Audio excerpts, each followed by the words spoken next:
Olá, eu espero que tudo seja bom e que tudo esteja bem. Sinta-se em casa. Aqui, o que falamos e fazemos é pelo Rei e pelo Reino. Sinta-se em casa, mas o cenário é outro. A gente está num outro ambiente, com pessoas que não costumam estar nesse vídeo, porque hoje nós vamos fazer a nossa primeiro bate-papo, primeira entrevista com dois amigos, com pessoas que eu tenho uma caminhada de longa data, que tem abençoado muito minha vida. Estou aqui com meu grande amigo, pastor Josadac Lima, meu irmãozão Vitor Renan, e o papo de hoje é sobre um livro que eles escreveram em conjunto, um tema espinhoso, sobre política, mas calma, fica aí. Antes da vinheta, eles vão se apresentar e aí depois a gente vai falar do livro. Pastor, fala quem é você pra galera aí. Bem, eu sou Josadac Lima, como você falou, e eu sou maranhense e tenho 42 anos já no Sul, basicamente. 17 desses anos eu vivi em São Paulo, no Sudeste, e 25 anos aqui em Curitiba. Então, tem uma jornada aí com várias denominações, mas basicamente a minha jornada de fé vem há uns 42 anos. Já passei pela Assembleia, já passei pela Brasil para Cristo, pela Batista e pela Brasil para Cristo e Metodista. pela Metodista, e agora estou na Quadrangular de volta, fiquei 15 anos lá. Então, esse é um pouco da minha história. E o Vitor é meu filho. Ah, é? A gente se parece muito também, né? As entradas estão iguais. Vitor, quem é você? Fala aí pra galera. Eu sou o Victor, tenho 25 anos, sou filho do homem aí, como ele disse. Sou da Presbiteriana, mas também já passei por algumas igrejas. Passei pela Quadrangular, passei um pouco pela Batista, Metodista, já fui de comunidade. Então, eu tenho uma vivência de igreja bem peculiar, Legal, né? E isso legal. é bonito. Então, talvez eu seja uma das poucas pessoas que pode falar da igreja brasileira e de várias denominações, porque eu tive aí algumas vivências bem legais. Isso é bem interessante. Esses dias eu estava refletindo sobre isso e pensando, poxa, eu tenho alguns amigos que quase que a jornada inteira de vida são numa única denominação, numa única matriz. E eu estava admirando aquilo pensando, caramba, eu queria ter tido essa jornada. E aí eu falei, não, pera, eu também passei por alguns lugares distintos, isso me ajuda a ter uma visão mais múltipla, porque o reino é um só, mas as expressões são diversas, né? E aí você acaba entendendo que, apesar das diferenças, existem muito mais coisas que nos unem, né? Exato. Já vamos falar do livro. Hoje nós vamos fazer um bate-papo rápido, não tão profundo, sobre o livro A Formação de uma Política Consciente.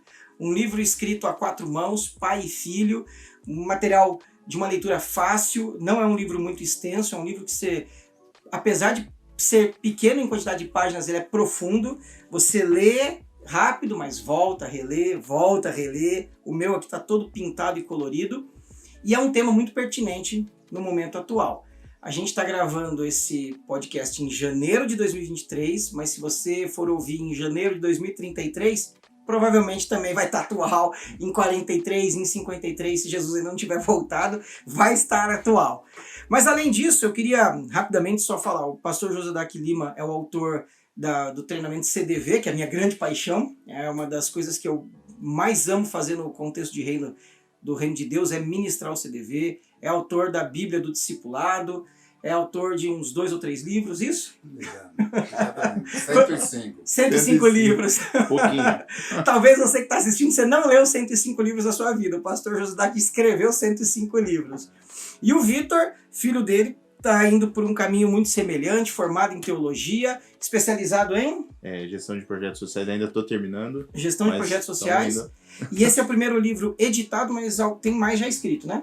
Eu acredito que a gente vai lançar mais aí. Quantos que vocês já escreveram? Acho juntos? que vai ser uns 4, né? Olha que legal. Bom, nós vamos começar com esse papo, mas sempre aquela maravilhosa voz de trovão da vinheta com a voz do Brito. Roda a vinheta. Pelo Rei e pelo Reino. Bíblia na prática. Teologia para a vida. Então vamos lá. Vamos começar um pouquinho aqui. Eu estou com a pauta aqui. Eu vou fazer a primeira pergunta. Vamos lá, Josa. Jesus e a Bíblia são políticos? Sim, porque basicamente a Bíblia nasceu num tecido social. E quando se fala de sociedade, se fala de política, porque a política é uma ciência que se desenvolve, se cultiva nas relações. Então, a Bíblia é um livro que sua proposta fundamental não é política. A Bíblia, o projeto dela é um projeto de salvação, mas tem as marginais, né, do que é tratado na Bíblia, e tem vários assuntos: sociologia, antropologia e política. Portanto, a Bíblia é um livro que aborda a questão política. Jesus não poderia ser diferente. Ele nasceu num contexto muito ácido quanto à questão política, que era o Império Romano, e ele teve que lidar com isso. Inclusive, esse assunto vai voltar na conversa, mas quando ele fala: dai a César o que é de César e a Deus o que é de Deus, é uma síntese do pensamento político de Jesus. Ele estava dizendo que no espaço público da vivência humana, os dois mundos se integram, ou seja, o Estado, a política e a religião, a espiritualidade devem andar junto. Então Jesus é um ser político. É um ser político. Ó, para você que está assistindo e falou: puxa, não me interessa o assunto política, calma, fica aí. A gente não vai partidarizar, não vai falar quem está certo, quem está errado, quem é de um lado, quem é de outro, de cima, de baixo.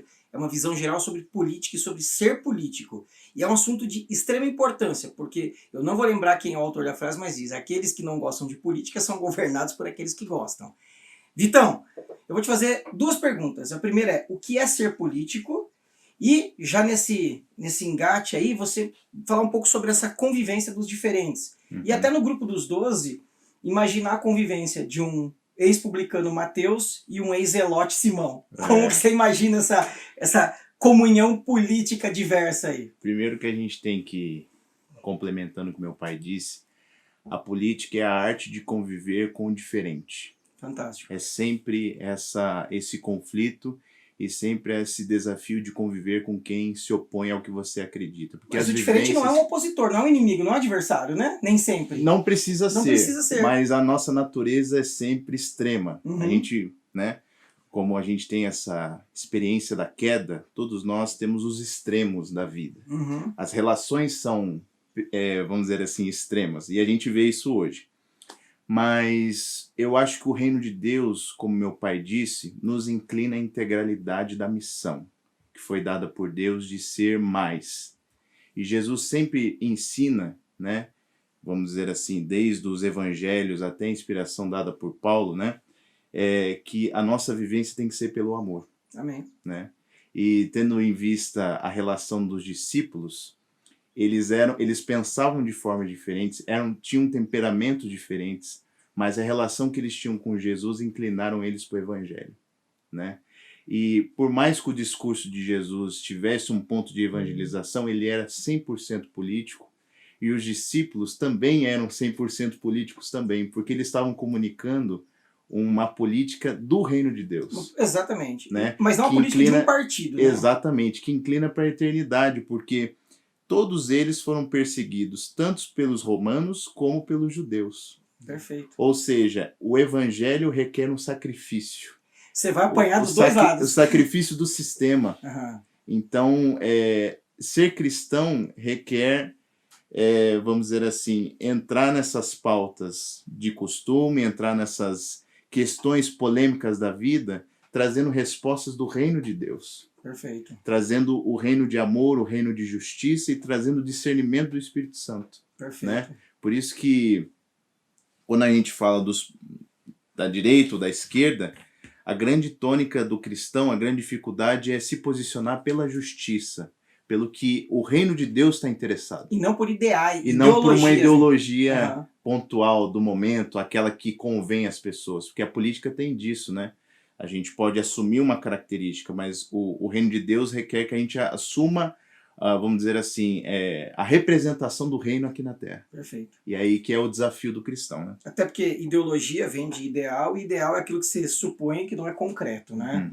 Eu estava esses dias fazendo ali uma pequeno texto baseado no Sermão do Monte, em Mateus 5, confrontando ali, bem-aventurados os que têm fome e sede de justiça, mas fome e sede de justiça é diferente de fome e sede de vingança. Né? E no mesmo texto, alguns versículos abaixo, Jesus está falando ali do olho por olho e dente por dente.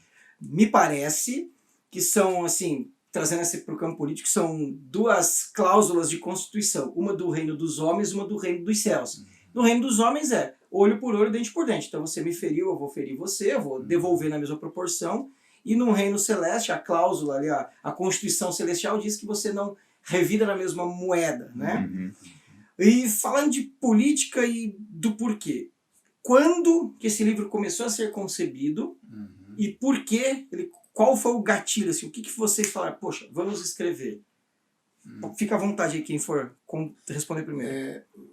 Nós temos um projeto chamado Peretes, Peretes, que visa abordar o assunto da cidadania, visa abordar o assunto da política, da justiça solidária e visa abordar a política consciente. Então, nós desenvolvemos 3 manuais e aplicamos esses 3 manuais em 2020. E então, quando chegamos agora em 2021, resolvemos escrever 4 livros com essas temáticas. E um dos livros é esse o Política Consciente. Então, nasceu de um projeto muito maior que nós chamamos de consciência política. Mas a consciência política, ela começa com a valorização do ser humano. E depois o próximo degrau é a justiça solidária. E por último é que vem a ideia da política consciente. Então, esse livro faz parte de uma série. Ele é o 4º da série. Mas foi o primeiro a ser publicado? Foi o primeiro por conta do momento, o ano passado, da pré-campanha. Aí nós achamos por bem lançar esse livro naquele momento histórico. E a ideia do livro é exatamente mostrar o que a Bíblia ensina sobre a questão da política. E a Bíblia não ensina que é desse ou daquele partido. Ela tem uma própria proposta. Jesus tem a própria proposta do reino. Então, a nossa ideia era tentar trazer para o equilíbrio. Perfeito. Eu entendi nessa resposta que parece algo progressivo, como se fosse uma escada, um degrau. É isso mesmo? E também, já nesse gancho, não me parece que isso é uma pauta de um lado ou de outro. Isso deve ser uma pauta comum para os seres públicos. É isso mesmo? Então, a proposta do Peretes, vamos começar pelo nome, né? Okay. O Peretes significa ministro, está entre as 5 expressões de serviço sinalizado no Novo Testamento, né? Em grego. Em grego. Então, o Peretes, na prática, seria como aqueles remadores do Ben-Hur, que legal. Que estão lá no fundo do navio, fazendo o navio andar. A galera, né? Eles são a galera que está na linha de frente ali, remando contra a maré, para que o navio vá em direção a algum lugar. Então, inclusive até o nosso símbolo do Peretes é um navio e os remos ali. Então, o trabalho ministerial para aquele que está servindo tanto no corpo de Cristo quanto na política é um ministério Peretes, né? É um ministério de remar contra a maré. Remar contra a maré. Então, dentro daquilo que você falou dos assuntos, né, justiça e cidadania, se eles são progressivos, na verdade, não. Eles fazem parte das características formativas sobre a política, né? Então, vamos falar sobre a justiça, vamos falar sobre a cidadania e vamos falar sobre a política. Tudo isso faz parte de uma coisa só. A gente quer formar uma consciência. Legal. E esse é um processo que, assim, o que é progressivo é o conhecimento que a gente vai ter com o público, formando essa galera, aprendendo com eles, e a gente também iniciando esse trabalho com o livro, porque esse livro aqui, não sei se meu pai vai complementar ou concordar comigo, é como ensinar os primeiros passos para as crianças, né? Entendi. Elas vão andando, vão aprendendo, e a gente também vai se desenvolvendo na arte de ensinar. É um catecismo, né? Político aqui. Então, assim, ele começa simples, tem várias, vamos dizer assim, tem vários volumes, mas futuramente, a gente quer formar uma cultura cristã política, Uhum. que seja contextualizada, que dê respostas mais assertivas, né, dentro de um parâmetro bíblico. Tá, o Vitor falou um negócio interessante, uma cultura cristã política. É óbvio, esse canal é um canal cristão, talvez você que está assistindo não seja. Isso não soa um pouco impositivo para quem não professa a fé cristã, Josa? É uma boa pergunta. Eu acho que tem coisas que não dá para evitar. Vai ter em algum momento em que vai soar impositiva mesmo, porque a verdade, do ponto de vista grosso modo, ela se impõe, porque a verdade ela é indivisível, ela não tem concessões. Então ela se impõe. A verdade dos fatos. Por exemplo, a pessoa é acusada de um assassinato. Ali está a arma, ali está o morto. E aqui está o assassino. É um fato. É uma verdade que se impõe. Uhum. Então as escrituras e as ciências que têm harmonia com as escrituras, qualquer que seja, elas se impõem. Uhum. Então a cultura cristã, ela se impõe. A sua natureza é de se impor, porque ela é um fato. Uhum. Isso na tradição judaica cristã. O mundo ocidental, ele todo é formatado dentro de uma cultura cristã.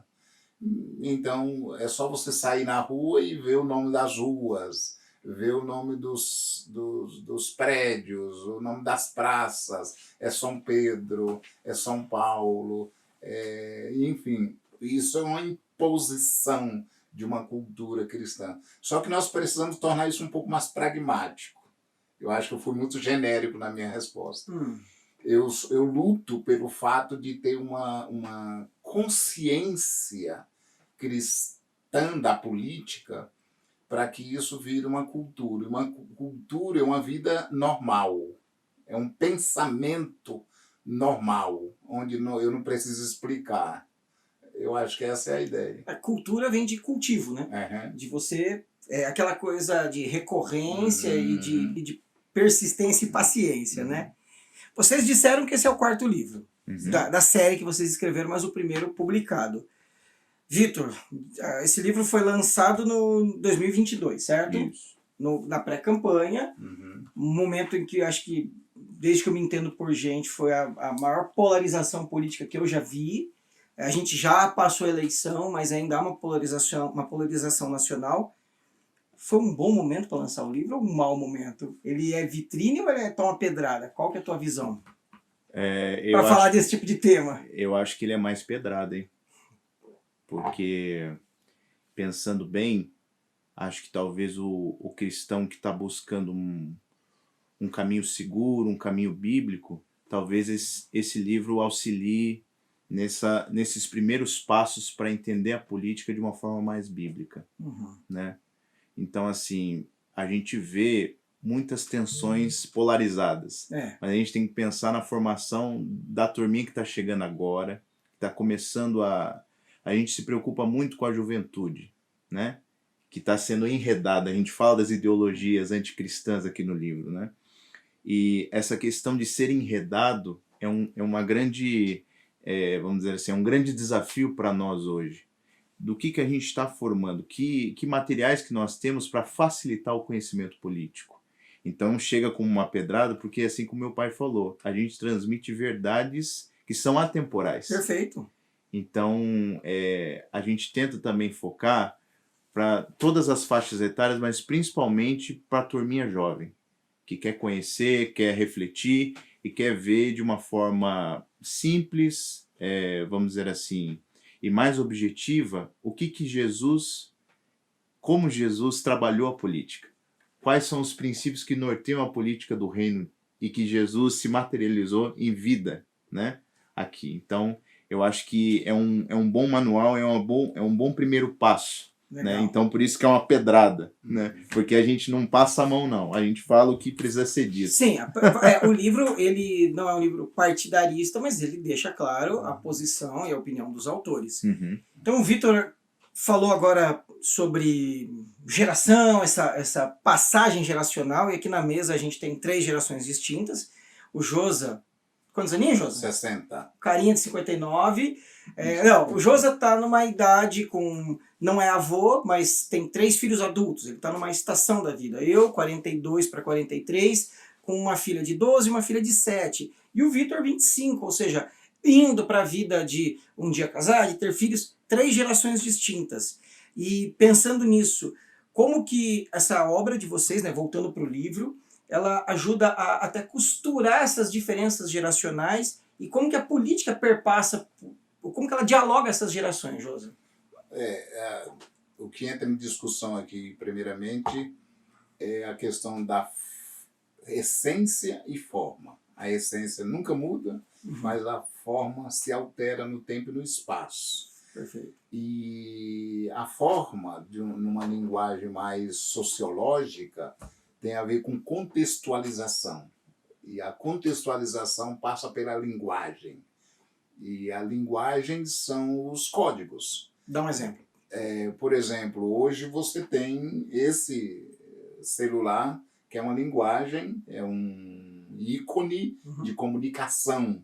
Pronto, isso tem que ser... Essa é a forma. 30 anos atrás era uma carta, ou um telefonema. Exatamente. Então, o que temos que fazer é se adequar à linguagem, contextualizando a mensagem, sem afetar a sua essência, porque a verdade é absoluta, é indivisível.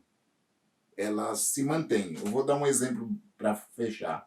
Aqui eu tenho essa água e está nesse copo de vidro. Se eu pego essa água e coloco nessa xícara, a água não muda, mas o invólucro, o recipiente mudou. Então, é a forma. Pode ser que há 30 anos era essa forma que eu tinha que beber água, mas agora mudou. Você sabe que o papel aqui, o meu papel na mesa é de facilitação e às vezes é fazer as perguntas para levar a reflexão. Já passamos para o Vitor, mas pegando esse exemplo, alguém não vai te dizer, mas Romanos diz para não tomar a forma, não se conformar. Como que você já rebate isso de pronto? É simples, porque o Romanos está falando exatamente de uma mentalidade e não de uma estrutura de comunicação. Seria de dentro para fora e não de fora para dentro. Está falando de uma forma de pensar. Parece que Romanos diz assim, não vos conformeis com esse século, mas transformai-vos pela renovação do da vosso mente. entendimento, é a metanoia. Exatamente. Então, o século é o pensamento, é a maneira de pensar. Por isso que a renovação da mente está nesse campo da essência e não da forma. Exatamente. Não tem nada a ver com a embalagem, né? Exato. E até esses dias a gente estava batendo um papo ali na comunidade de fé com a qual eu faço parte, e a gente, por um momento, por uma circunstância histórica e por uma embalagem de comunicação, a gente está com as paredes pintadas de preto como boa parte das igrejas. É só puro modismo? Claro que não. Tem um porquê por trás disso. Talvez muitas estão indo no embalo sem nem saber o motivo, mas tem aquela questão de atenção, de foco e tal. A outra está errada? Não. Era errado antes? Não. Isso é o errado hoje? Não.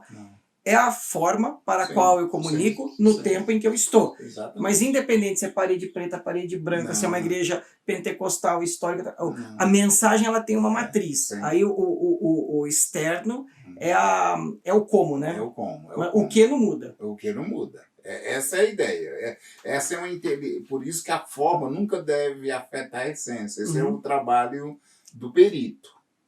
Isso é um trabalho do perito. O perito, que é o educador, que eu estou nessa condição, eu tenho que nunca afetar a essência. A essência nunca pode ser esgotada em nome da forma. A forma não é forma, né? Exatamente. E pensando nisso, vocês, logo no capítulo 1, vocês dizem que é um enfraquecimento de valores tradicionais. Então, obviamente, se enfraquece, tradicionais, há uma transformação. Isso pode ser, obviamente, a primeira leitura, isso é ruim, quando se fala de enfraquecimento de valores tradicionais, mas talvez há de se construir novas tradições e novos valores, ou dar novas formas a valores antigos. Fala um pouco disso, Vitão. Há um enfraquecimento de valores. Em que, eu até leio aqui a pergunta do jeito que eu fiz. Em que esse enfraquecimento afeta a nossa esfera pública? Eu acho que a base é o ressentimento, né? Eu acho que esse choque geracional trouxe uma carga muito pesada para essa juventude a respeito dos princípios, né? Porque talvez a disciplina das outras gerações era um pouco diferente e houve uma supervalorização do copo. E não da água. E não da água. E o que a juventude faz? Ela joga a água fora e troca o recipiente. E põe outra coisa ao invés da água. Tá focado no copo. Ela não acha algo saudável para consumir. Ingerir. Perfeito. Ela coloca qualquer outra coisa, menos a água que sacia, né? Que faz bem pro organismo, porque ela tem um ressentimento da outra proposta. Esse copo é ruim, então o que está dentro é ruim. Aí esse copo é bom, independente do que esteja dentro. E a gente acaba perdendo esses valores que são milenares, que vêm de uma herança bíblica, vêm de uma herança cristã. E talvez um cristão maduro vai reconhecer que, apesar da estrutura, nós temos sempre que manter a água, que é o fundamento, que é o princípio de Deus. E para a política isso é forte. Isso que eu ia falar, o gancho para a política. A relação disso está, inclusive, no capítulo 5. Tem uma parte aqui que eu gostaria de citar. Abre aspas, ali na página 43, na última frase. Mas o cristianismo caminha com o ideal bíblico em busca de uma vida mansa, tranquila, com piedade e respeito. Tá uma base de 2 Timóteo 2. Em que a redenção inicia a recuperação da verdadeira cidadania. Perfeito.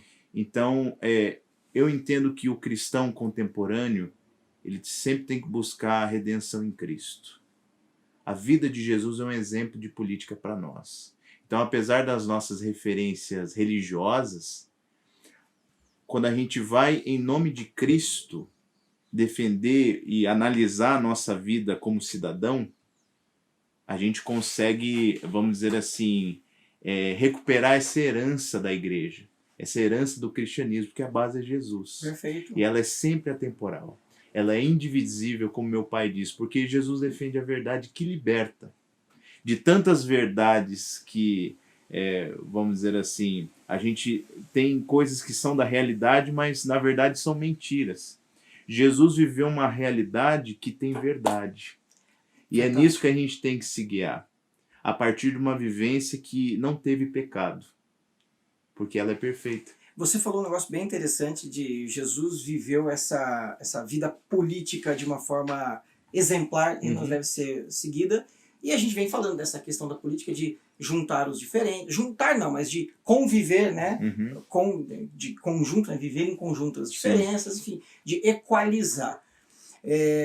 Quando você dá uma lida meio rápida sobre a Bíblia, a impressão que dá é que Jesus ele tinha um lado a qual ele trazia para perto e o outro ele só descia a lenha, são os fariseus. Mas a gente não pode esquecer que o alvo de Jesus, a missão dele como Deus na Terra, era salvar pessoas dos dois partidos, do partido dos pecadores e daqueles que se julgavam santos. Tanto é que muitos dos fariseus vieram a ele. Os romanos também. Os romanos também, os inimigos do povo de Deus também. Jesus, porque Jesus, a missão dele não é para um povo, para um tempo, para uma bandeira, para uma carteirinha. E eu vejo que, às vezes, nós como igreja, nós como cidadãos, independente de igreja, não, a gente tem muito o nós e eles, né? E apesar das diferenças, Jesus confrontava cada um, cada público, cada ouvinte, naquilo que ele deveria ser transformado. O pecador em vai, não peques mais, o fariseu em você não é o perfeito, em Roma enfim, lendo os evangelhos a gente percebe isso. E é esse diálogo que nós como igreja podemos exercitar. Concorda comigo?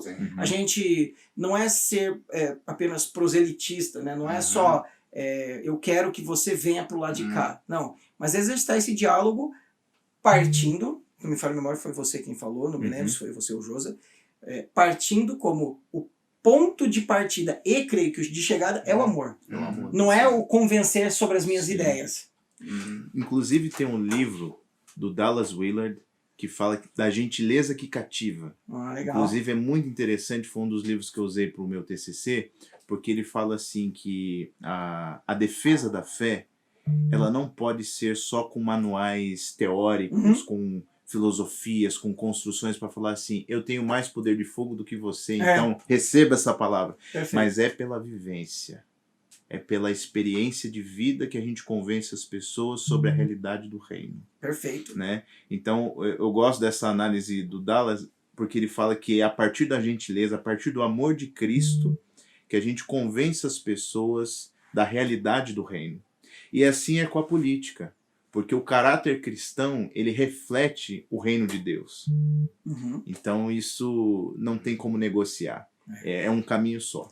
Eu esses dias até citei, a gente estava lá na imersão com o José, eu citei uma analogia que eu gosto de falar. Pegando ainda o exemplo do copo. A gente, em função aí de uma pandemia recém-amenizada, mas ainda presente, as pessoas estão sedentas do transcendental, do sobrenatural. E eu não estou dizendo que estão querendo a nossa fé, mas eu vejo que a humanidade está mais sensível à espiritualidade. Né? E agora também trazendo para a esfera política, para tudo. Às vezes você tem aquilo que você entende como água boa e você está vendo a pessoa tomando lama.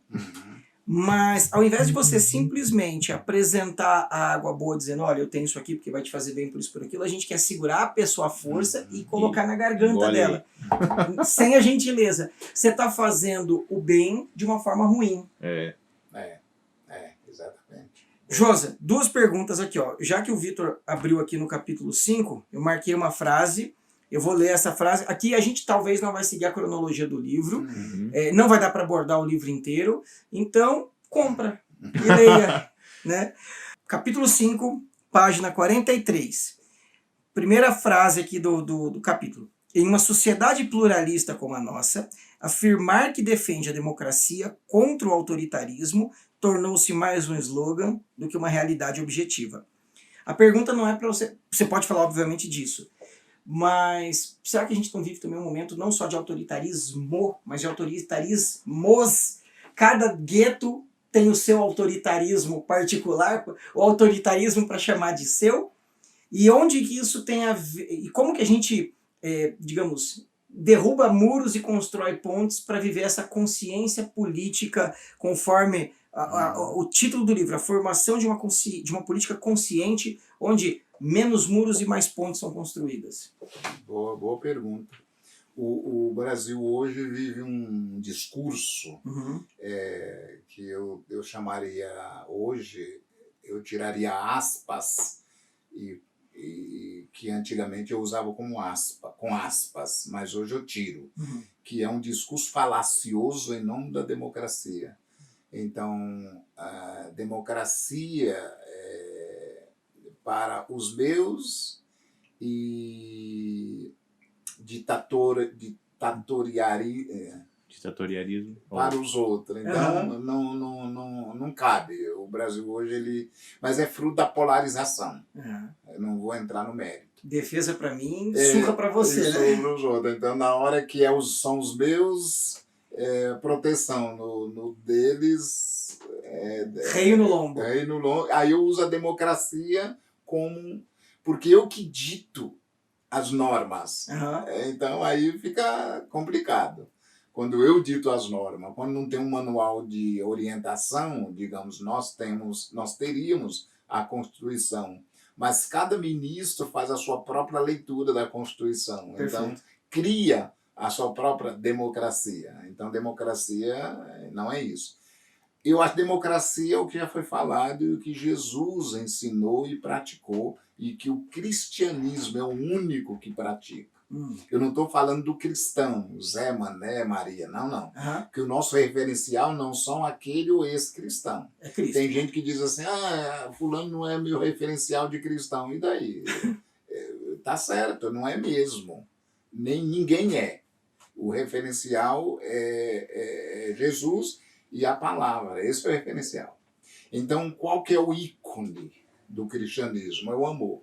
Só que temos que entender que amor, a palavra ágape, que é um verbo chamado agapau, nesse verbo amor, não tem afeição.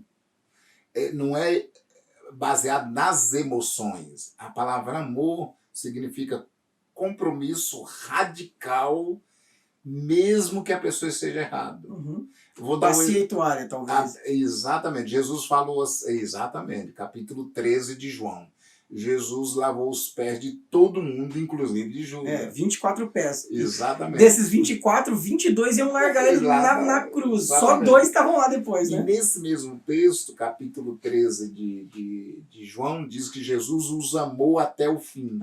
Ou seja, o que Judas fez não diminuiu o amor de Jesus com ele.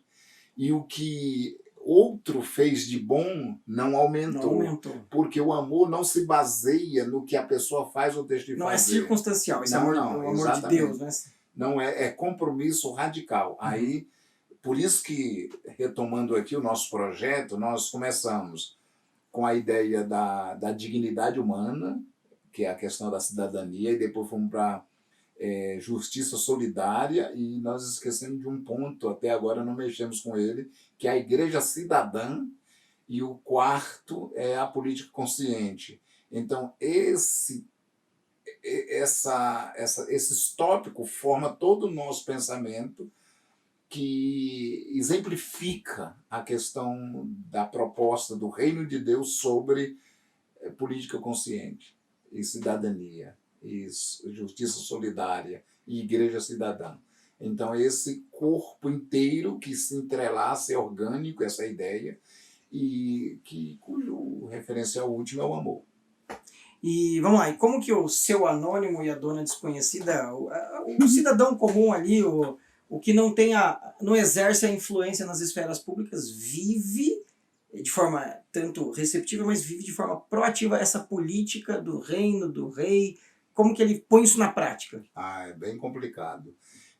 E essa é uma discussão que eu e o Vitor estamos tendo para a gente elaborar conteúdos para chegar lá na base da igreja local, lá na periferia, lá nas igrejas pequenas, chegando com o mínimo de informação e de formação. Mas essa conversa é muito complexa e difícil de fazer uma progressão. A formação chega lá de uma maneira integral. Vai chegar fragmentado, vamos fazer o que pode. Porque lá o povão mesmo, ele tem muita dificuldade de assimilar essa conversa, e esse processo de formação vai demorar muito tempo. Quando a gente pensa em política, né, ou políticas públicas, enfim, a gente imagina que tem um grupo de engravatados ganhando bem que tem que fazer por nós, né? É o senso comum. Sim. E eu vou fazer uma pergunta aqui e ver se vocês concordam, mas, por exemplo, a avó da minha esposa era uma senhora sem cultura, analfabeta, e morava numa região rural ali em Bocaiúva do Sul. E eu falava assim, ela era uma analfabeta, mas ela era muito inteligente, eu gostava de conversar com ela. Faleceu ano passado, a dona Josefa, mas assim, na simplicidade dela havia uma sabedoria imensa. E era uma região rural, assim, e havia uma ponte que cruzava um riozinho, e por conta de chuvas ou coisa assim, ou uma ponte, um buraco, assim, não lembro o que aconteceu, ficou interrompida ali a passagem para carros, né? E ela falou o seguinte, ela era uma senhorinha pequenininha, fraquinha, ela falou, toda vez que eu vou na casa da dona Maria ali tomar um café, eu levo uma pedra e jogo no buraco. Eu falei, por quê? Ela falou, porque a prefeitura esqueceu a gente, então eu vou tampar esse buraco um dia. Ela falou, só que se todo mundo fizesse isso, era mais rápido. Isso passa por essa cultura política, no sentido não de abster o governo de executar, mas de se envolver. Tem uma frase que meu pai sempre fala dos judeus, né? Que se cada um varrer a porta da sua casa, o mundo será limpo. Perfeito. Eu acho que talvez aí que entra a parte da cidadania. O povo precisa da consciência, da manifestação. Ativa, não só reclamando ou receptiva. A Só. mobilização popular tem um peso histórico dentro da... Né, a gente vê no mundo ocidental que a proporção é profunda. Mas quando você fala em mobilização, nos dias de hoje, quando a gente grava esse podcast, a gente pensa apenas em protesto. Em protesto. A mobilização pode ser uma mobilização de prevenção ou de correção, Sim, como exato. esse caso da pedrinha na ponte. Sim. Mas eu digo assim, quando os fóruns estão aí, né? Uhum. Quando tem assuntos relacionados a diversos pontos, a estruturação da referendos, cidade, uhum. reforma e tal, se a igreja se mobiliza com uma turma Uhum. sobre esses assuntos que estão em questão, que são necessidade, já faz uma grande diferença. Perfeito. Tem uma frase muito legal do Martin Luther King que ele diz assim: a igreja não tem que se associar de forma, vamos dizer assim, interesseira com a política. Ela deve ser a consciência da política, deve ser a Perfeito. consciência do Estado. Uhum. Ela não está ali para Ela ganhar não pode com aquilo, ganhar mas ela com está ali para aquilo, servir. mas Né? para servir e gerar uma consciência. Perfeito. Eu acho que a melhor instituição e a maior que tem autoridade para se mobilizar pela sociedade é a igreja. Eu concordo. Porque ali é um lugar de gente diversa e gente comum. Perfeito. Né? Eu tenho uma figurinha que eu peguei, achei na internet, eu uso num dos treinamentos que eu dou. Tem uma casinha, uma igrejinha, um cartoon, né? Uma igrejinha ajoelhada, então você tenta fazer o exercício de imaginar, mas uma igrejinha ajoelhada, com bacia e toalha, e na cadeira assim o globo terrestre doentinho, e a igreja lavando os pés do mundo. Então assim, o papel da igreja é servir ao mundo, Sim. independente assim de servir aos meus, né? Eu estou aqui para servir, para lavar pé, para me dispor, né? Antes de mais nada, né? Sim. Em amor. Ó, na página 13 tem uma frase que eu achei bem interessante. O secularista pode trazer seu Deus, com letra minúscula. Eu não posso trazer o meu, porque o dele começa com letra maiúscula e não fui eu quem inventei. Essa frase, ela é atribuída, é uma frase de Jonathan Leeman, uma frase sensacional. Não sei se é assim que pronuncia o nome dele. Sim. E na página 14, o livro diz que não há nada mais político do que excluir Deus da política. Me fala um pouquinho, Josa, sobre isso, porque se de um lado você diz que não o secularista traz um Deus de letra minúscula e você não pode ir com o seu, mas também há política em excluir o Deus da política.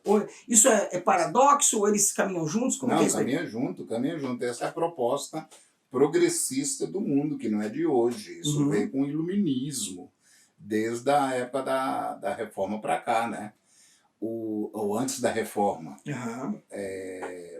Qual que é a ideia do iluminismo? É que a mente é suficientemente iluminada para orientar e que eu não preciso de uma revelação. Perfeito. Que a mente é suficiente. Essa é a ideia central do iluminismo. Ok. O secularismo é mais uma expressão progressista do iluminismo, é mais uma construção nova. E traz os seus deuses, porque traz as suas cosmovisões. E essas cosmovisões não têm outro interesse a não ser destronar o Deus com letra maiúscula. Porque todo o enredo do processo histórico que já vem há século não é nada mais, não é nada menos do que diminuir ou esgotar o pensamento da tradição judaica cristã, que trabalha com valores absolutos. É relativizar essas questões e implementar um novo modo de pensar. Por isso que daí é que o progressista, segundo Leeman coloca, ele quer excluir Deus da política, porque não dá...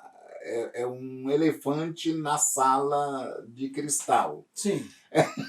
Então não dá para conversar sobre a vida colocando Deus na conversa, porque ele vem com a verdade absoluta, vem com questões fechadas. Então não dá. Então vamos tirar ele. E esta é uma ação política. Porque eu tiro Deus da conversa e a gente fica livre para relativizar tudo e viver as nossas patologias e as nossas doenças que cada geração vai ter. Vem o Freud com a sua tese, vem o Nietzsche com a sua, e assim por diante. Cada época tem um novo que vai aparecendo e a gente vai se lambuzando na vida, mas deixa Deus fora dessa conversa, porque ele vem e lança luz sobre as nossas miserabilidades e ele então nos enquadra com a sua palavra e a sua verdade, e isso não faz bem para a gente. Você usou uma expressão interessante de diluir, né? Às vezes a gente pensa que a oposição ela é só o embate direto. O embate direto ele é muito facilmente mapeado e com contra-argumentos, né? Então, eu faço uma crítica ou uma afronta física a você, um soco, devolve um soco. E essa diluição, às vezes, ela é mais sutil e estratégica, né? Há uns anos atrás eu escrevi um texto chamado Jesus não é um bom homem. É para provocar, né? Ou Jesus não era um bom mestre, alguma coisa assim. Qual que é a tese do texto? Porque há uma perseguição política no nosso país, ou em alguns países, que é ideológica. Ela não é tal qual em países que é proibido pregar o evangelho, pelo contrário, aqui é permitido, mas está tão permitido, está tão diluído que fala assim, não, Jesus é mais uma opção. Boa, tão boa quanto A, B e C. Então, em vez de combater, eu diluo. Eu trago, eu não confronto, eu trago para um patamar mais baixo. Sim. E, Vitor, como que aqui vocês dizem no capítulo 3 que a obediência ao Estado ela é generosa, mas não é cega? E aí eu já vou fazer uma pergunta, você vai falar de 2 capítulos aqui. E nos capítulos 4 e 5 falam de honra e sujeição. Gostei muito da maneira como vocês aplicaram isso. Vamos lá. O que é uma sujeição, uma obediência consciente, porém não cega? Entendi. A partir de uma ótica de um viés cristão, né? É porque nós honramos e nos sujeitamos à autoridade pela autoridade de Deus. Perfeito. Porque Ele é Senhor dos senhores e Rei dos reis. Então, dentro desse princípio, por amor a Deus, por amor a Cristo, nós sujeitamos às autoridades. Porque todas as autoridades foram constituídas por Deus. Entretanto, tudo aquilo que viola a lei de Deus, que viola os princípios da Bíblia, nós temos não só a possibilidade, mas também o dever de não cumprir com aquilo que corrompe, que viola com os princípios de Deus. A parte A da tua resposta vem a generosidade, Vem a sujeição, mas não é cega no ponto Ela não é cega. Porque nós somos a favor da paz e a favor da ordem. Os princípios da Bíblia são inclinados para isso. Quem é a favor da anarquia e da desordem não se compactua com o reino de Deus, não se compactua com os princípios da Bíblia. Perfeito. Por isso que o cristão progressista e anarquista, ele entra em lógicas divergentes, chocantes. Porque o cristão ele não pode ser revolucionário e ser cristão. Porque não combina. Ele tem que cumprir com um mandato, com uma ordem, e tem que entender o seu papel na sociedade. Há uma ética do reino já no Sermão do Monte, Se eu sou um né? cidadão brasileiro, cristão, eu vou ser o melhor cidadão brasileiro cristão. Perfeito. Eu vou pagar os meus impostos, eu vou participar de tudo aquilo como cidadão que está dentro da sociedade. Não, pausa. Opa. Pagar impostos, cumprir as leis, eu estou olhando para a câmera. Pagar as multas, respeitar as leis, ainda que você não concorde, mas assim, é lei, sem jeitinho, sem malandragem. Vamos... Pronto, desculpa a interrupção, mas é que é importante frisar isso. Porque os nossos representantes também são reflexo do povo. Perfeito. Então um povo que não cumpre o que está na lei, não pode também reclamar dos governantes que não cumprem a lei. É essa consciência que a gente tem que gerar na parte, no chão, né, do povo. Por isso que os nossos primeiros treinamentos do Peretz foi sobre cidadania exemplar. Porque a gente tem que olhar isso como uma reflexão sobre as nossas vidas. A primeira expressão da sociedade é a nossa família. Por que que o lado progressista quer relativizar ou quer desqualificar o modelo tradicional de família? A gente tem que pensar esses pontos. Uhum. Que tipo de família nós estamos gerando? Que tipo de sociedade nós estamos gerando? Que a sociedade é a soma das famílias. Exatamente. A família é a soma dos indivíduos. Exatamente. E nessa soma há um lapidar, né? Há um adequar. Uhum. Quem é casado sabe bem disso. E a sociedade é a soma destas famílias, né? Então, por isso que, dentro disso que eu estava... E trazendo aquele assunto anterior que a gente falou das gerações, Uhum. o meu pai, ele traz um legado do cristianismo também. Alguns valores que, por mais que eu viva numa outra geração, num outro contexto de vida, eu carrego a vida dele, a extensão da vida dele, do pai dele. Então tem coisas que não dá pra gente cortar. É igual a questão do copo, eu não posso jogar essa herança fora. Uhum. Eu posso pegar o melhor dela, mas jogar fora eu não posso. Faz A parte da vida. A gente tem muitas vezes tem essa visão de que há um novo momento, há um novo tempo, e o que é velho ficou para trás, enfim, né? Nesse exemplo que o Vitor falou do pai e do filho, né? Mas a Bíblia, ela é a história bíblica, ela passa pela linha geracional, né? Uhum. Quando o judeu cita de onde ele vem, ele fala: eu sou servo do Deus de Abraão, de Isaac e de Jacó. Ou seja, ele traz uma bagagem cultural, uma bagagem étnica, uma bagagem hereditária, vamos dizer assim, né? Porque as famílias têm as suas culturas. Sim. E nós que professamos a fé em Cristo, a gente tem a cultura do reino. Uhum. E essa cultura, ela tem uma tradição, ela tem âncoras, tem âncoras não no sentido de frear, mas de segurar, né? Uhum. E aí que talvez a gente vai entrar em uma grande, vamos dizer assim, oposição ao sistema no momento em que ele dizer que as nossas crenças são contra a lei.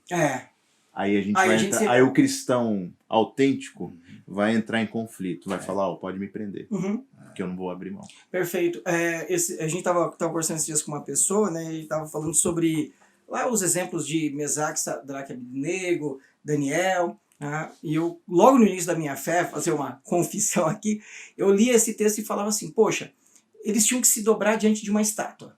E no coração deles, o coração estava em pé, firme.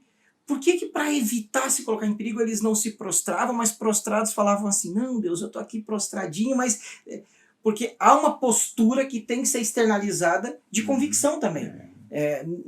Não estou dizendo da violência ou da beligerância, mas há uma postura que tem que ser apresentada e firmada. E quando você fala de família ou de valores tradicionais, obviamente há um respeito, há um diálogo, mas os nossos valores eles têm que ser tal qual Mesaque, Sadraque e Abednego. Eles não atacaram quem se prostrou, mas falaram, nós vamos ficar de pé, ainda que haja um risco e um custo para as nossas vidas. Sim.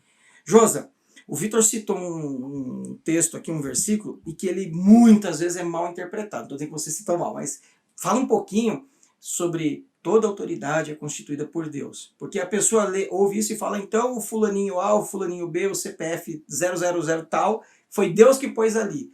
Fala um pouco sobre o que significa isso, a autoridade ser constituída por Deus. Ele está falando do fulano específico ali, ou está falando do conceito do cargo, da autoridade, da posição? Fala um pouco para o público. Esse capítulo é baseado em Romanos 13, e me parece que esse também, ou é o próximo, tem um olhar em 1 Pedro, capítulo 2.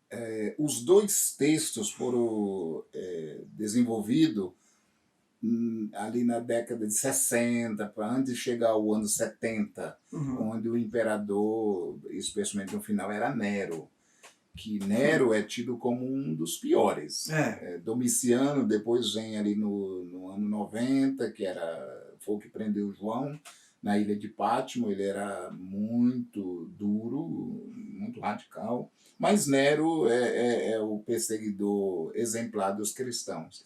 E esse texto foi escrito nesse arcabouço histórico, nesse momento histórico. O que está em jogo, inclusive 1 Pedro 2, parece que 13 ou 15, vai dizer honra ao rei. Então, não é honra ao rei, ao Nero. honra a posição que ele ocupa. A figura de liderança, de autoridade, Exatamente. de governo. Né? Então Deus instituiu a autoridade como princípio, não a pessoa. Cada deputado, Não, cada senador, não, cada nada a vereador. ver, nada a ver, Mas, nada a mas ver. há uma estrutura de governo para comando, né? Exatamente. O Brasil pode mergulhar num relativismo absurdo, num pensamento anticristão absurdo e eleger todo o Congresso anticristão. Uhum. Isso não tem nada a ver com Deus. Deus não está nesse negócio. Uhum. Ele instituiu a autoridade, o princípio da autoridade.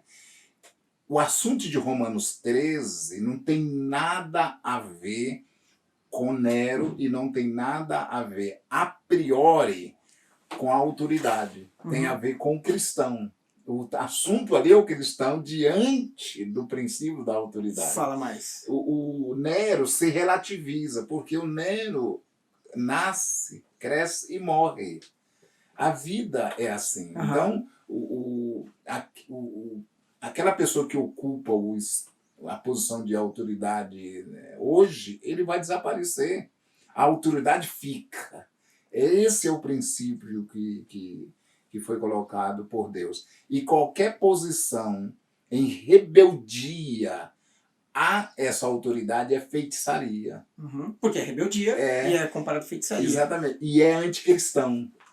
Eu não gosto da ideia do cristão com aquela faixa fora Bolsonaro ou fora Lula. Eu não gosto da ideia. Não cai bem para mim. Eu acho que essa não é a forma legal de se protestar. Enfim, eu não vou entrar no mérito. Mas o conceito fundamental de Romanos 13 e de 1 Pedro 2 está no cristão diante da autoridade que Deus constituiu. O Nero, ou seja lá quem for, se relativiza. Uhum. Isso é o menos importante. Traduzindo assim, de uma forma bem objetiva, quando fala que a autoridade é constituída por Deus, está falando da estrutura de governo, das leis, das regras, da ordem social, e não de cada pessoinha que ocupa por determinado período aquela função. Já que você falou de Romanos 13, vamos ir para Romanos 13, capítulo 4 do livro, para a gente caminhar para o fim desse bate-papo. Gente, mais uma vez... Bom, vamos lá. Antes de eu fazer a pergunta, aonde compram os livros? Esse livro?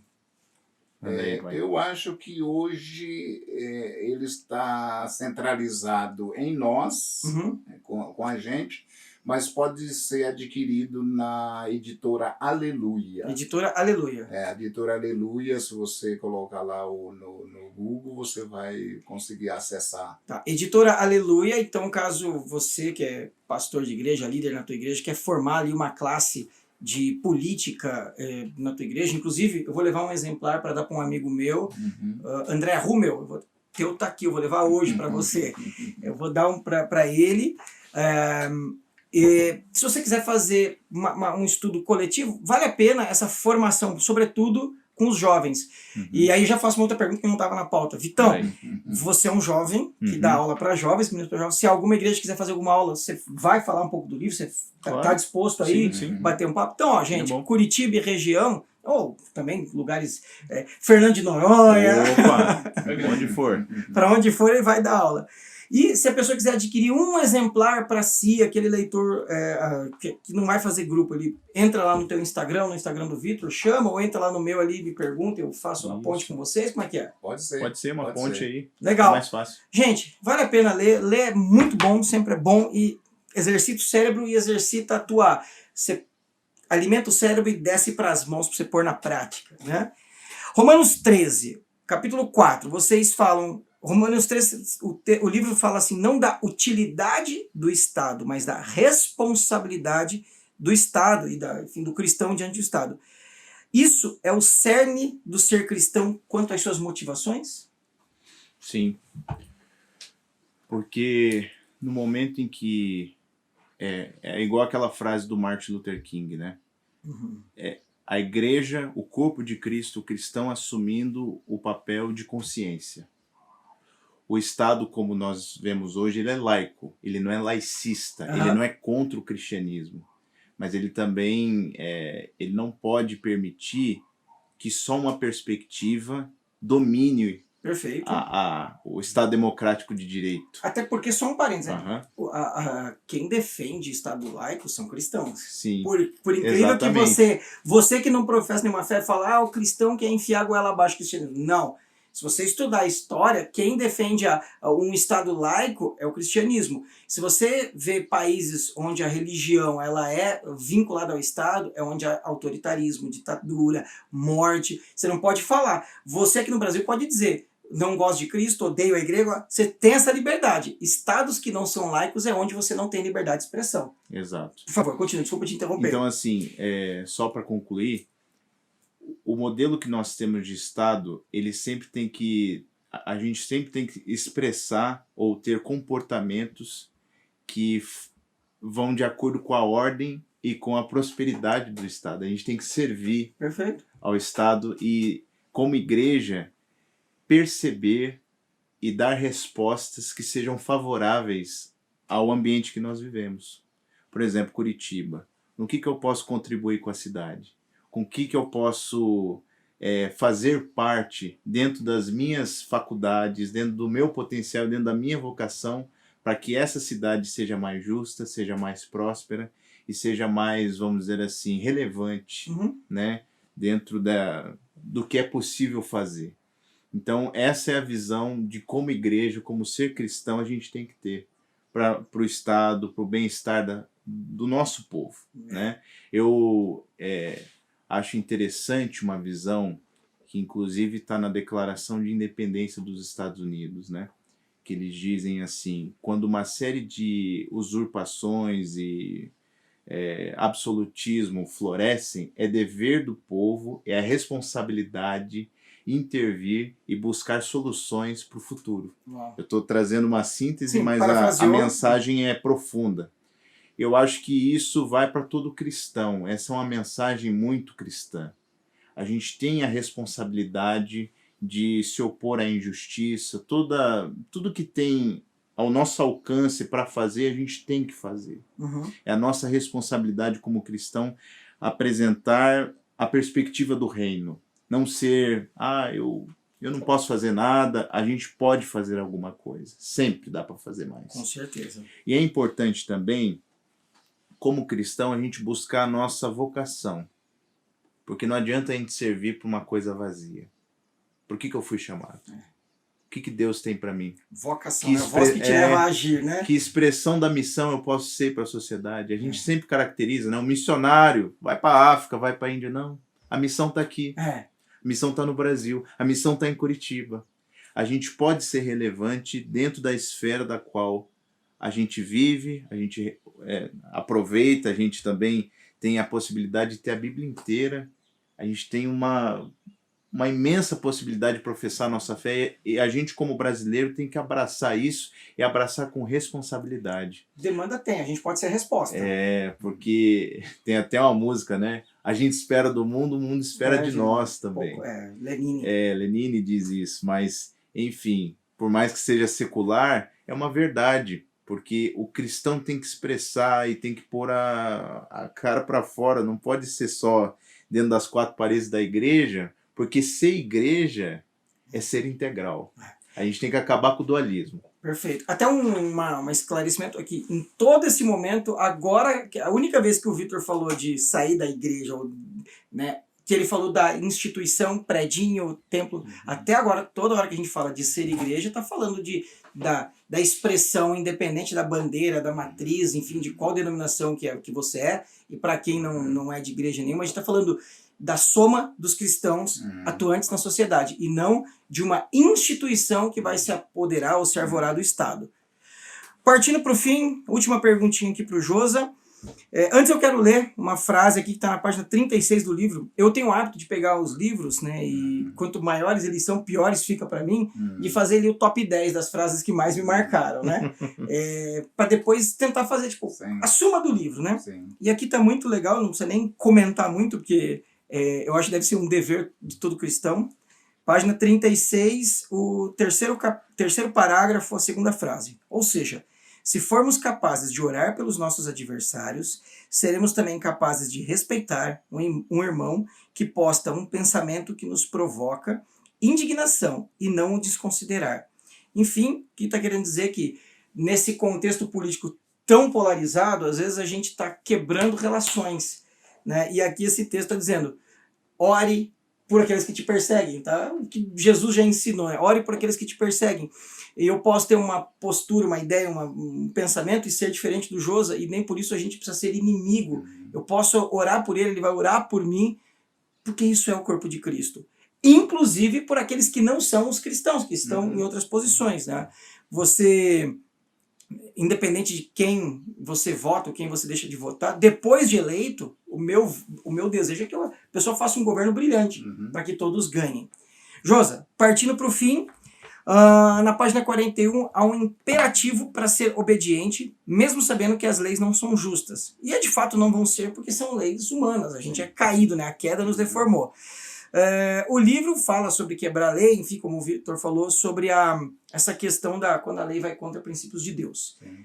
Conduzindo aqui para uma finaleira, como que o cristão deve se posicionar nessa questão de ser obediente, mesmo diante desse mundo caído, distorcido, injusto? Como que nós seremos sal e luz? Ok. Tem uma frase judaica que diz assim, abre aspas, entre a teoria e a prática se gasta muita sola de sapato. Fecha aspas. Não é fácil, essa linha é muito, muito tênue.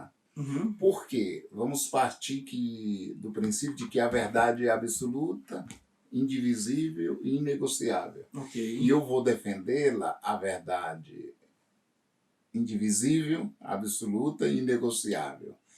Lógico que eu vou fazer um corte radical. Não existe outro caminho, quem está do lado da verdade, de não ser radical. Não existe possibilidade nenhuma. Radical vem de raiz, né? Agora, por outro lado, eu tenho que defender essas verdades enquanto princípio, descolando da pessoa. Eu tenho que descolar. Eu não posso associar a ideia à pessoa, porque a pessoa é um princípio, a pessoa é divina, mesmo que a sua ideia pode ser demoníaca. Então, e a ideia muda, as pessoas se convertem. Então eu tenho que separar o pensamento da pessoa. Eu tenho que separar, porque senão vira uma barbárie. A pessoa tem que respeitar. A pessoa, o nosso primeiro livro da série, o foco é na pessoa. Nós trabalhamos muito isso, a ideia de pessoa como algo divino e etc. Coisa e tal. Então, o exercício nosso é esse, de separar a ideia da pessoa. E eu acho que Jesus fazia muito bem isso. Judas o traiu, é um fato, não tem o que negar. Só que esse Jesus traído encontra com Judas depois da traição e não mudou nada. Chama de amigo. Chama de amigo. Então, essa é uma capacidade incrível que só o cristianismo ensina.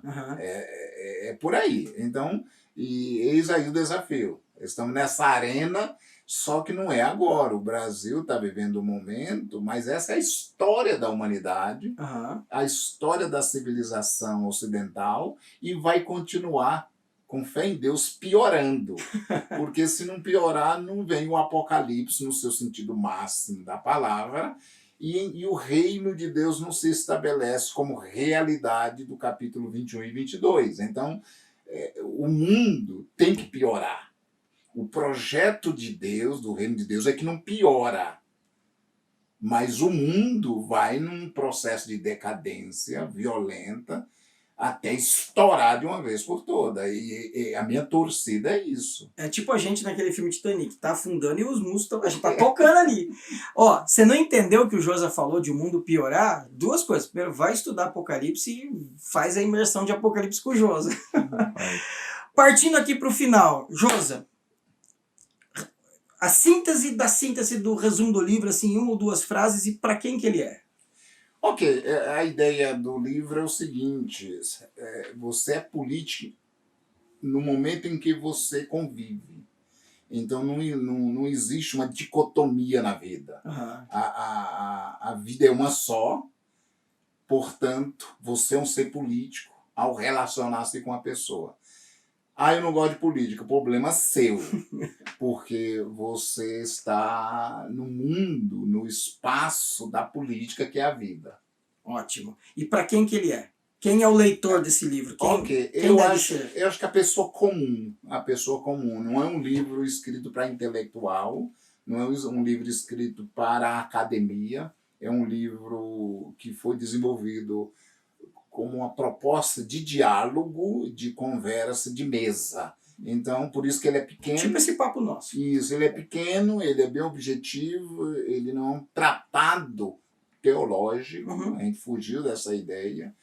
E é isso, é para a pessoa comum. Qualquer pessoa pode comprar esse livro, ter acesso, montar um grupo de conversa e discutir ele, que não vai se sentir agredido e vai se sentir atendido. E mais, tudo é feito à luz do pensamento cristão e das Escrituras. Legal. Vitor, então, encerrando já, quero agradecer Josa, Vitor. Vitor está segurando aqui no limite do tempo, ele tem um compromisso aqui, está segurando o limite do tempo para sair. Então, quiser deixar uma mensagem final, um recado final, quem é você, quem você já falou, mas o que você, enfim, entende que esse livro vai colaborar. Né? E o que você expectativa? E se você tiver alguma rede social que o pessoal queira te seguir, e aí depois a gente lá, passa pro Josa. Victor Renan, ou Renórios. Renórios. Victor, vai estar lá. Eu vou dizer uma expectativa. Uma expectativa que a gente quer com esse trabalho é ver a igreja brasileira, se a gente conseguir alcançar, né? E eu acho que é bem possível, ter uma relevância e dar respostas relevantes para o Brasil. Legal. Essa é uma grande expectativa, a igreja brasileira se mobilizando, criando projetos relevantes para os estados, para as cidades, e isso é um sonho também. Fantástico. Né? Que a gente possa fazer assim como Paulo disse, né? Eu plantei, Apolo regou, mas quem faz crescer é o Senhor.